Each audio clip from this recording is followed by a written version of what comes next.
Hi పిల్లలు, welcome to my channel. ఈరోజు మనం 4th class maths magic workbook semester 2లో 9th చాప్టర్ ఫ్రాక్షన్స్లో ఉన్న వర్క్షీట్ 2ని ఏ విధంగా సాల్వ్ చేయాలో నేర్చుకుందాం. Sub topic equal halves. First one, colour exactly half of each picture. ప్రతి చిత్రంలో సగభాగానికి రంగు వేయండి.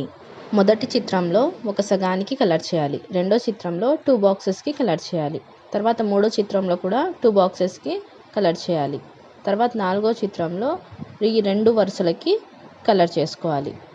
సెకండ్ వన్ చూడండి. In the following half of each figure is draw for you, complete the remaining half.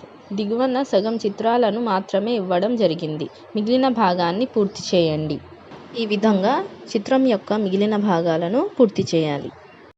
Third one, which of the following figures shown are exactly half, make them with tick mark. కింది చిత్రాలలో ఏవి సరిగ్గా సగాన్ని సూచిస్తాయి, వాటిని tick గుర్తు పెట్టండి.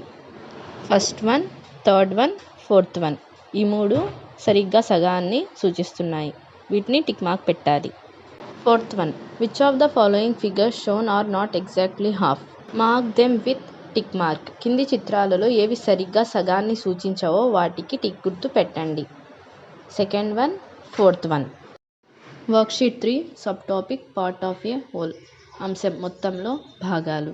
First one, shade 3/4 of each of the following. ప్రతి చిత్రంలో 3/4వ భాగంను షేడ్ చేయండి. 3/4వ భాగంను షేడ్ చేయడం అంటే ఇక్కడ మనకు 4 పార్ట్స్ ఇచ్చారు. 4 పార్ట్స్లో 3 పార్ట్స్ని షేడ్ చేసి 1 పార్ట్ని వదిలేయాలి. ఇక్కడ పాయింట్ చేసిన విధంగా ఈ పార్ట్స్ని నీట్గా షేడ్ చేయండి. Second one, shade 2/3 of each of the following. ప్రతి చిత్రంలో 2/3వ భాగంను షేడ్ చేయండి. 2/3వ భాగంను షేడ్ చేయడం అంటే ఇక్కడ 3 పార్ట్స్ ఉన్నాయి కదా, వీటిలో 2 పార్ట్స్ని షేడ్ చేసి 1 పార్ట్ని వదిలేయాలి. ఇక్కడ పాయింట్ చేసిన విధంగా ఈ పార్ట్స్ని నీట్గా షేడ్ చేయండి. Third one, shade 1/3 of each of the following. ప్రతి చిత్రంలో 1/3వ భాగంను షేడ్ చేయండి. 1/3వ భాగంను షేడ్ చేయడం అంటే ఇక్కడ 3 పార్ట్స్ ఉన్నాయి కదా, వీటిలో 1 పార్ట్ని షేడ్ చేసి మిగిలిన 2 పార్ట్స్ని వదిలేయాలి.